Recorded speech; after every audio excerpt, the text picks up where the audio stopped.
बिस्मिल्लाहिर्रहमानिर्रहीम। अस्सलाम वालेकुम डियर स्टूडेंट्स। होपफुली आप और आपके फैमिली मेम्बर्स अल्लाह तबारक व तआला की ख़ास रहमत और करम से बखैर व आफियत से होंगे। डियर स्टूडेंट्स, हमने चैप्टर नंबर 2 बेसिकली जो चैप्टर नंबर 11 है क्लास 10 न्यू फिजिक्स बुक का हमने स्टार्ट किया हुआ है। आज हम इस टॉपिक में एप्लीकेशन ऑफ हीट ट्रांसफर को स्टडी करेंगे। जैसे कि आपको पता है कि इस चैप्टर का जो नाम है वो है ट्रांसफर ऑफ थर्मल एनर्जी।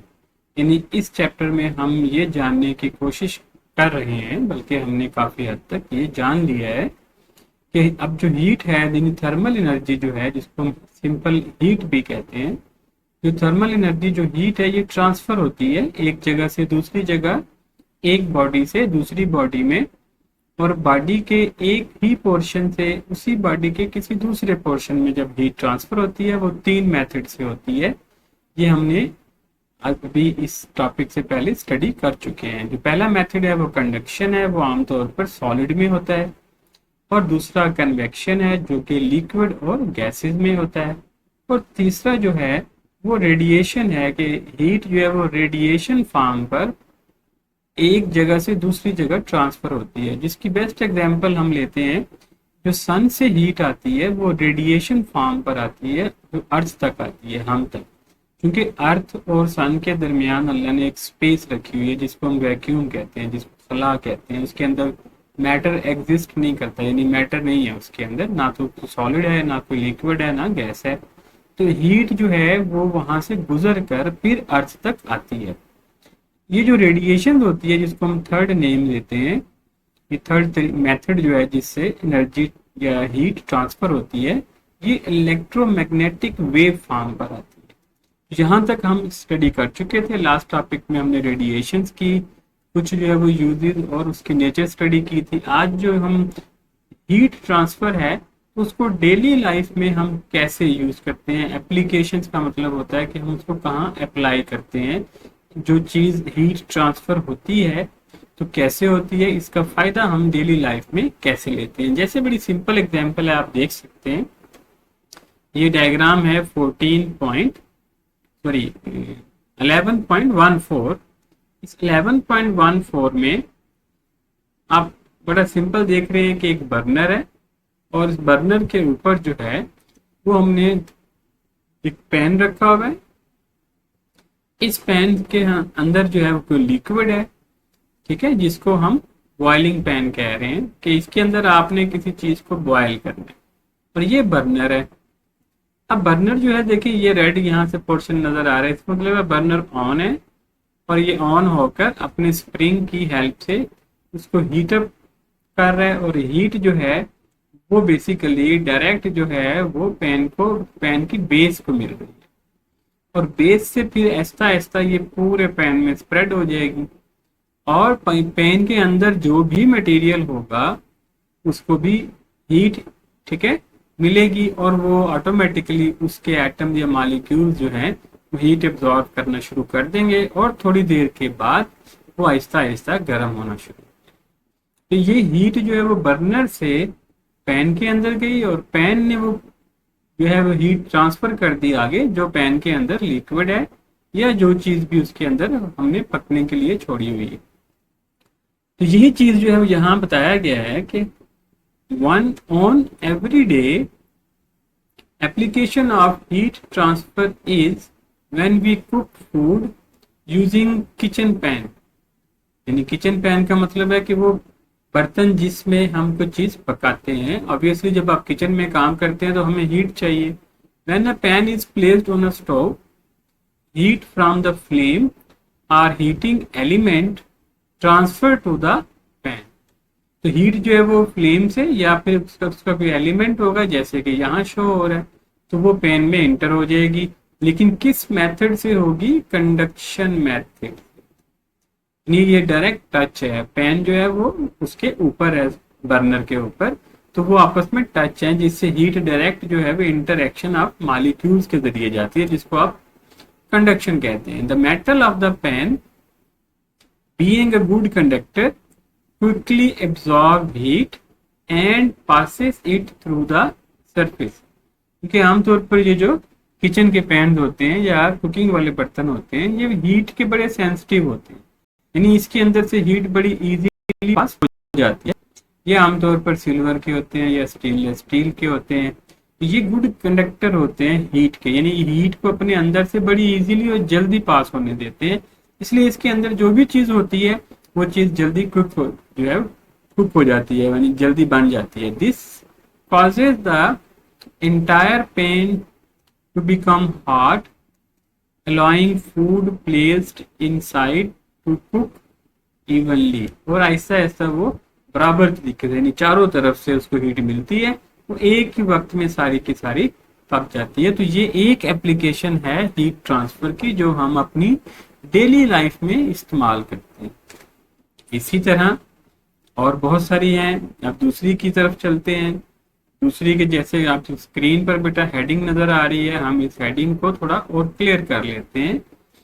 दूसरी डायग्राम भी है, उस डायग्राम को भी देख लेते हैं। ये पहले डायग्राम को समझ लें। देखें ये डायग्राम जो है वो थर्मल फ्लास्क, ये फ्लास्क आमतौर पर हम घरों में यूज करते हैं। इसके अंदर जो थर्मल फ्लास्क हम खास तौर पर सर्दियों में जब हम गर्म चाय इसमें डालते हैं तो चाय जो है वो काफी देर तक 3-4 घंटे तक वो गर्म ही रहती है। ये जो फ्लास्क होती है उसके अंदर जब आप ठंडा पानी डालते हैं, ठीक है, ये जो आम बोतल जो हम बच्चों को स्कूल के लिए देते हैं पेरेंट्स, तो वो फ्लास्क होती है, वो एक तो नॉर्मल होती है और एक जो है वो थर्मोस्टेट्स वाली होती है। बेसिकली वो मेंटेन करती है टेम्परेचर को। तो उसके अंदर जो बॉडी होती है बेसिकली वो डबल ग्लास लेयर की होती है। जैसे कि आप यहाँ देखें, ये देखें इनर ग्लास लेयर लिखा हुआ है, ये इनर ग्लास लेयर है, दरमियान में गैप होता है और उसके बाद फिर एक और लेयर ऑफ ग्लास होती है जिसको आप कहते हैं आउटर ग्लास। इन इनर और आउटर ग्लास के दरमियान जो है वो वैक्यूम छोड़ दिया जाता है, इसलिए इसको वैक्यूम फ्लास्क भी कहते हैं। वो इसलिए छोड़ा जाता है ताकि हीट अगर अंदर है, कोई गर्म चीज है तो उसकी हीट बाहर ना निकल सके, या अगर कोई ठंडी चीज है तो बाहर से हीट जो है वो आउटर ग्लास को तो टच करे लेकिन गैप में से गुजरकर, स्पेस में से गुजरकर इनर ग्लास में ना जाए, और इनर ग्लास के अंदर जो चीज ठंडी है वो काफी देर तक लो टेम्परेचर पर ही रहे। और बाहर जो है इसकी हम कोटिंग कर देते हैं, जैसे मेंशन किया गया है कि जो आउटर केस है उसके ऊपर हम इंसुलेटेड स्पोर्ट दे देते हैं, यानी ऐसा मटेरियल लगा देते हैं जो इंसुलेटर होता है, यानी जिसके अंदर से हीट कम से कम पास होकर इनसाइड ऑफ द फ्लास्क जाएगी, फ्लास्क के अंदर नहीं जा सकती। वो बाहर ही हीट रहेगी, इस सरफेस को थोड़ा टच करेगी और फिर रिफ्लेक्ट होकर साइड पे चली जाएगी। इस तरह फ्लास्क जो है इसके अंदर भी हीट का ट्रांसफर जो है वो कम से कम होता है, इसलिए इसको कहते हैं ये maintain temperature of the liquid भी है। और यही जो है सेकंड जो है हमारा यूज है कि using thermal insulation to maintain the temperature of the liquid. Thermal insulations helps to keep hot things hot and cold things cold. अब इसका मतलब बड़ा क्लियर हो गया, जो चीज इसके अंदर आप ठंडी डालेंगे वो काफी देर तक ठंडी रहेगी, और जो चीज आप इसके अंदर हॉट डालेंगे वो काफी जो है देर तक वो हॉट ही रहेगी। क्यों रहेगी? क्योंकि हमने इसके अंदर जो है वो थर्मल इंसुलेशन लगाया हुआ है जो हेल्प करता है चीजों को, गर्म है तो गर्म रखने के लिए, ठंडी है तो ठंडी रखने के लिए। For example a thermos flask, जिसको हम कहते हैं vacuum flask, has a double wall with a vacuum between them. जैसे मैंने अभी आपको गाइड किया इस डायग्राम के मुताबिक, ठीक है। The vacuum stops heat transfer. Vacuum यही काम करती है, अगर आउटर साइड से आकर हीट जो है वो आउटर को टच कर गई है, अब चूंकि आउटर जो सरफेस है उसके आगे वैक्यूम है तो हीट जो है वो फिर वैक्यूम उसको काफी हद तक रोक लेती है, आगे ट्रांसफर नहीं होने देती, दूसरी इनर वॉल तक नहीं जाने देती, या जाएगी तो बहुत कम होगी जो जाकर अंदर वाले को डिस्टर्ब नहीं करेगी। तो vacuum stop heat transfer by conduction and convection because there is no air or material to move heat. क्योंकि वैक्यूम है और वैक्यूम के अंदर जो है वो कोई ऐसा मटेरियल नहीं है जो कि हीट को आगे लेके जाए।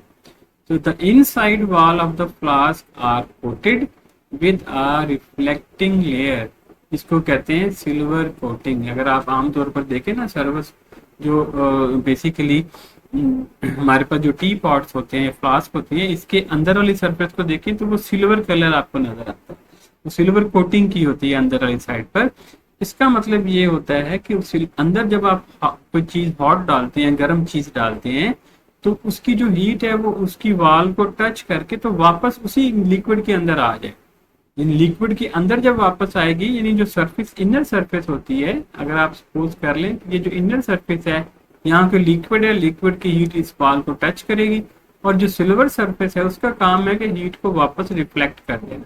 तो जो लिक्विड होगा वो वापस जो हीट है वो वापस लिक्विड के अंदर ही आ जाएगी। इसी वजह से वो जो लिक्विड है वो काफी देर तक हीट अप रहता है। आई होप कि ये पॉइंट क्लियर हो गया होगा। That bounces back radiations to keep the liquid warm, इसी वजह से लिक्विड वार्म रहता है।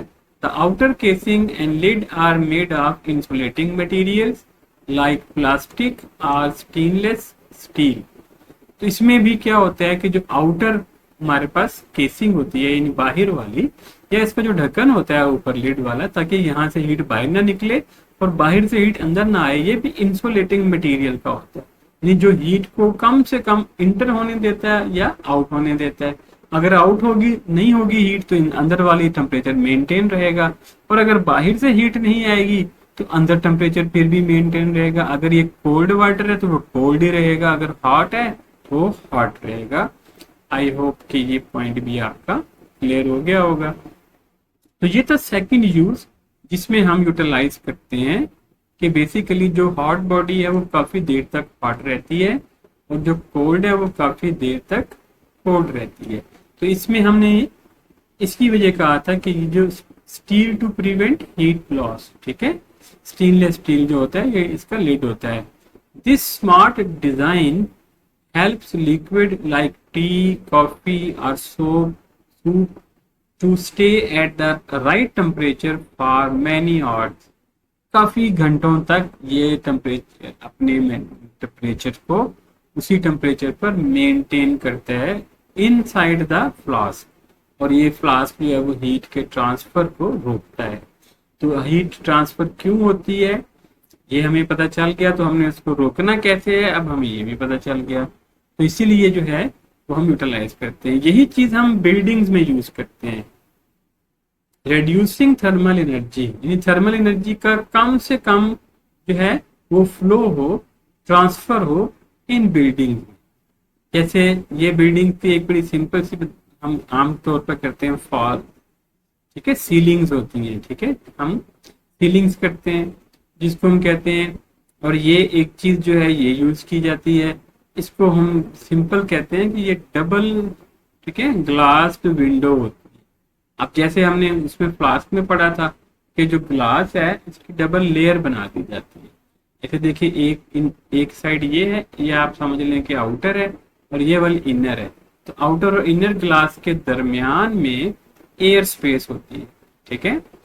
तो यहाँ जो है एंड पर इसको हम स्पेसर का नाम देते हैं, यानी इसका मतलब है ये दोनों ग्लास के दरमियान गैप छोड़ा जाता है, ताकि अगर एक ग्लास को हीट टच करके दूसरे ग्लास तक आना चाहे तो दरमियान में एयर जो है वो स्पेस होती है, ताकि वो हीट को आगे फ्लो ना हो सके और हीट कम से कम जो है वो रूम के अंदर आए या रूम से बाहर जाए। सर्दियों में रूम के अंदर जो है वो हमें गर्म टेम्परेचर चाहिए होता है, तो हमारी कोशिश होती है कि हीट जो है वो रूम के अंदर रहे। गर्मियों में हमारी कोशिश होती है कि बाहर से ही गर्मी जो है वो रूम के अंदर ना आए, इसका जो थर्मल फ्लो है, ट्रांसफर है, वो रिड्यूस कर लें, कम से कम कर दें। यही चीज हम इसमें आज स्टडी करेंगे। नंबर 3 है बेटा applications. So thermal insulations in building helps to keep them warm in winter and cool in summer by adding things like thick curtains, foam in the walls, double glazed windows। अब ये कई method है ना, इसमें एक thick curtain है कि हम जो मोटे कपड़े के जो है पर्दे होते हैं, कर्टन होते हैं, हम वो विंडोज को लगा देते हैं ताकि कम से कम लाइट या हीट अंदर आए। या हीट अंदर से बाहर जाए, या फिर ठीक है फोम इन द वाल्स। तो वाल्स जो होती हैं इन दो जो बेसिकली वाल्स हैं रूम्स की, इसके दरमियान में जो है ना सिंगल सिंगल जो है वो आप यूं कह लें कि ईंट की दीवार करके उसके अंदर गैप रखा जाए तो उसके अंदर फोम डाल देते हैं। वो फोम जो है वो इंसुलेटिंग मटेरियल का काम करता है कि हीट अंदर से बाहर और बाहर से अंदर नहीं आती। या फिर हम डबल ग्लास विंडोज यूज करते हैं और फॉल सीलिंग करते हैं, या फिर हम फॉल सीलिंग भी करते हैं। सीलिंग आमतौर पर घरों में की जाती है। We can reduce heat loss through conduction, convection and radiation. तो हीट लॉस जो है वो होता है किस वजह से होता है, यानी हीट फ्लो करती है तीनों मेथड से, कंडक्शन से भी करती है, कन्वेक्शन से भी, तो रेडिएशन से भी। तो हमारी कोशिश होती है कि हीट किसी भी तरीके से जो है वो हम फ्लो ना होने दें, यानी अगर हो तो कम से कम फ्लो हो, रिड्यूस कर देते हैं। In cold weather insulation stops warm indoor air from escaping. Weather जो होता है जब साफ ज़ाहिर ठंडा होता है तो हमें कमरे के अंदर जो है वो गर्म हीट चाहिए, तो हम उस गर्म हीट को कमरे से बाहर कम से कम जाने देते। In hot weathers it prevents heat from entering from outside. Hot weather में हमारी कोशिश होती है कि आउटसाइड यानी बाहर से कोई हीट जो है वो रूम में इंटर ना हो। This reduce the need of heaters or air conditioner. अगर हम ऐसा कर लें तो गर्मियों में हमें एयर कंडीशनर की कमी महसूस नहीं होगी, और इसी तरह जो है सर्दियों में हमें हीटर नहीं लगाना पड़ेगा। Saving energy and lowering cost, और अपनी जो है वो कॉस्ट यानी जो एनर्जी हम यूज करते हैं वो सेव कर सकते हैं, और कम से कम एनर्जी यूज करेंगे तो कम से कम हमें कॉस्ट देनी पड़ेगी, जिसको हम सिंपल कहेंगे कि बिजली का बिल हमारा कम से कम आएगा। Even simple ideas like using proper shading outside the window. अगर हम विंडो के बाहर कोई शेड बना लें, प्रॉपर शेड, कोई अगर हमारी घर के बाहर जो है वो ऐसी कोई चीज है जहाँ स्पेस है जहाँ हम कोई छोटे छोटे दरख्त लगा लें या फिर प्रॉपर शेड बना दें, तो उसका साया उसकी जो है वो भी हीट को रोक सकता है, बाहर से हीट नहीं आने देगा। Or ensuring good ventilation can make a big difference. अगर हमारी वेंटिलेशन अच्छी है कि हवा का क्रॉस है हमारे रूम्स के अंदर, या विंडो ऐसी जगह पर है और दूसरी विंडो ऐसी जगह पर है, दोनों में जो एयर है वो आउटसाइड और इनसाइड एक ही वक्त में हो जाती है, जिसको हम वेंटिलेशन कहते हैं। अगर वो वेंटिलेशन भी गुड है, अगर अच्छी है, ensuring good ventilation can make a big difference in, तो वो भी टेम्परेचर में बिग डिफरेंस को शो करती है।